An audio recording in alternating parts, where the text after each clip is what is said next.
ദൈവനാമത്തിന് മഹത്വം ഉണ്ടാകട്ടെ. അപ്പോസ്തല പ്രവർത്തികൾ 1-ാം അധ്യായം 8-ാം വാക്യം.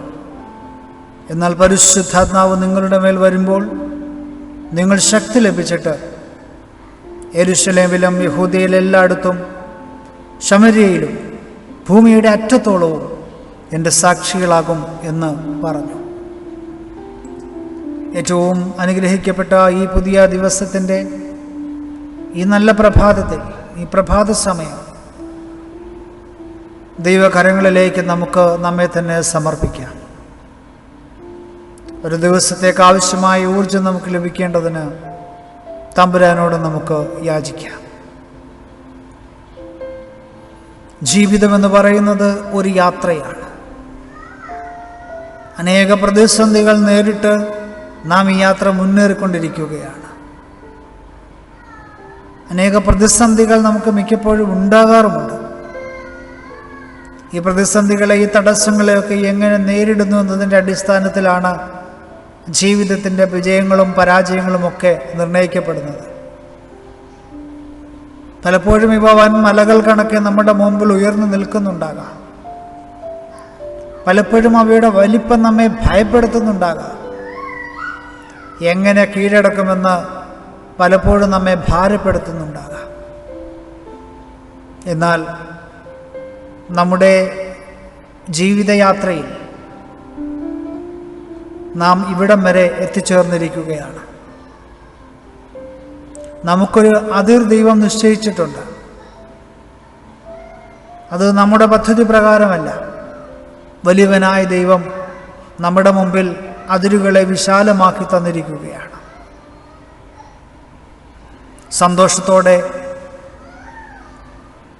വിശ്വാസത്തോടെ ഈ ജീവിതയാത്രയിൽ, ഈ പ്രതിസന്ധികൾ നിറഞ്ഞ ഈ ജീവിതയാത്രയിൽ നമുക്ക് മുന്നേറണം.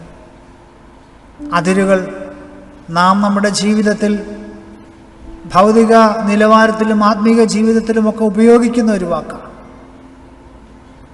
മറ്റൊരു വിധത്തിൽ പറഞ്ഞാൽ അതിരുകൾ അധികാരപരിധിയെ കാണിക്കുന്നതാണ്. ഒരുവൻ്റെ അതിരുകൾ തീരുന്നിടത്ത് അവൻ്റെ അധികാരവും തീരുകയാണ്. പ്രിയമുള്ളവരെ, നമ്മുടെ ആത്മീയ അതിരുകൾ വിശാലമായാൽ തീർച്ചയായും സന്തോഷവും സമാധാനവും ഒക്കെ നമുക്കുണ്ടാകും. പലപ്പോഴും നമ്മുടെ ഈ ജീവിതയാത്രയിൽ നാം അതിരുകൾ വിശാലമാക്കുന്നതിനെക്കുറിച്ച്, അതിൻ്റെ ആവശ്യകതകളെക്കുറിച്ചൊന്നും ചിന്തിക്കാറില്ല. അതൊരു വലിയ ചിന്തയാണ്. നമ്മുടെ ആത്മീയമായ അതിരുകൾ വിശാലമായാൽ നമ്മുടെ ജീവിതത്തെക്കുറിച്ചുള്ള ദൈവികമായ ഉദ്ദേശങ്ങളും പദ്ധതികളും ഒക്കെ സാധ്യമാകും.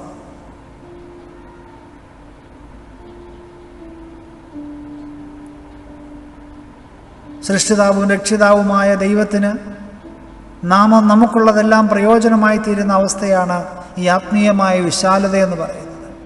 ആ വിശാലതയിലേക്കാണ് ആദ്യം നാം നമ്മുടെ മനസ്സിൽ നമ്മെക്കുറിച്ച് നാം ഇട്ടിരിക്കുന്ന അതിരുകൾ, പലപ്പോഴും ആ അതിരുകൾ മാറ്റേണ്ടിയിരിക്കുന്നു. നാം നമ്മിൽ ഒതുങ്ങിക്കൂടുവാനായിട്ടാണ് ആഗ്രഹിക്കുന്നത്. ചില അതിരുകളിട്ട് നമ്മെ തന്നെ നിയന്ത്രിക്കപ്പെട്ടിരിക്കുകയാണ്. അതിനപ്പുറത്തേക്ക് നാം പോകാറില്ല. മാനുഷികമായ ചിന്താഗതിയിൽ കണക്ക് കൂട്ടിയിരിക്കുന്ന അതിർത്തികൾക്കുള്ളിൽ ഒതുങ്ങേണ്ടവരല്ല നാം ഓരോരുത്തരും.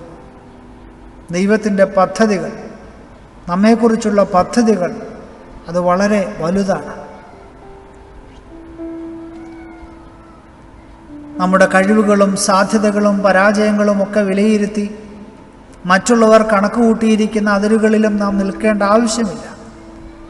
സാത്താൻ നമ്മുടെ ജീവിതത്തിൽ പലപ്പോഴും അതിരുകൾ നിശ്ചയിച്ചിട്ടുണ്ട്. എനിക്ക് തോന്നുന്നു പലപ്പോഴും അതിലായിരിക്കും നാം നമ്മുടെ പദ്ധതികളൊക്കെ മുന്നോട്ട് കൊണ്ടുപോവുക.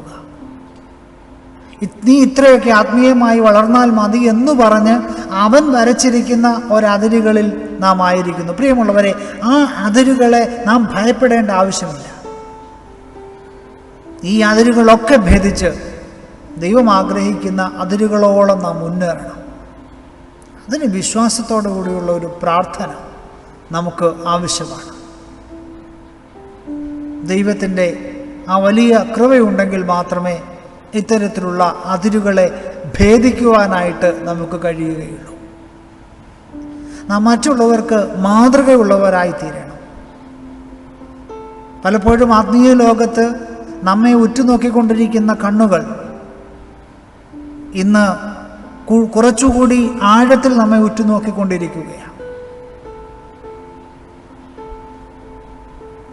ദൈവസന്നിധിയിൽ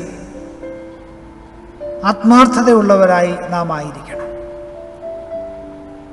നമുക്ക് മാതൃക വെച്ചിട്ടുള്ള പ്രിയപ്പെട്ടവരൊക്കെ അങ്ങനെയായിരുന്നു. വേദപുസ്തകത്തിലൊക്കെ നാം പഠിക്കുമ്പോൾ നമുക്ക് മനസ്സിലാകും.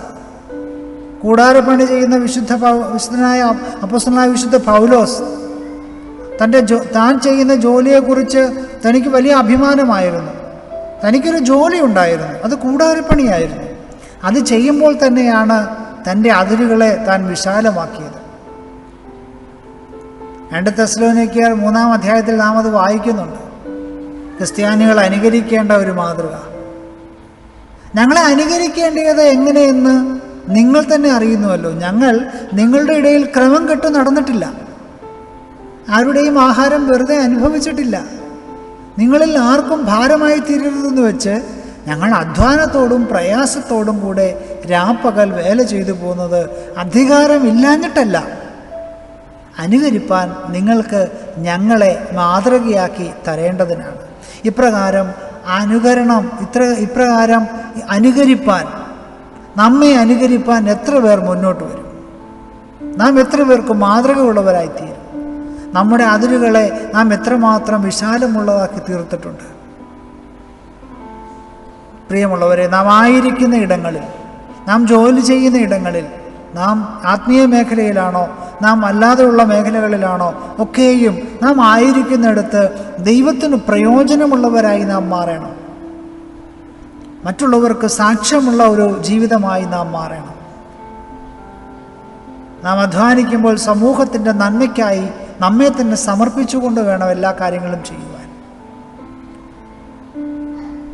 അതുകൊണ്ട് ഇന്നത്തെ ഈ വചനം വളരെ ശക്തമായൊരു വചനമാണ്.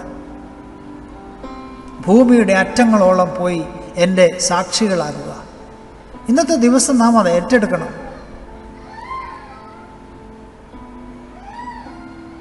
ശുശ്രൂഷയുടെ ആ ഒരു വലിയ ഔന്നത്യത്തെ കർത്താവിനോളം ഉയർത്തിക്കാട്ടിയ മറ്റൊരു വ്യക്തി ചരിത്രത്തിലില്ല. അതുകൊണ്ട് ആ ശുശ്രൂഷയുടെ മനോഭാവത്തെ നമുക്ക് പ്രാവർത്തികമാക്കണം. എൻ്റെ ദൈവത്താൽ ഞാൻ മതിൽ ചാടി കടക്കുമെന്ന് പറയുവാൻ നമുക്ക് കഴിയണം. തീർച്ചയായിട്ടും നല്ല മനസ്സുണ്ടെങ്കിൽ, നമ്മുടെ അതിരുകളെ വിശാലമാക്കുവാൻ നാം ആഗ്രഹിക്കുന്നുണ്ടെങ്കിൽ ഈ മതിലുകളൊക്കെ ചാടുവാൻ ദൈവം നമ്മെ സഹായിക്കും.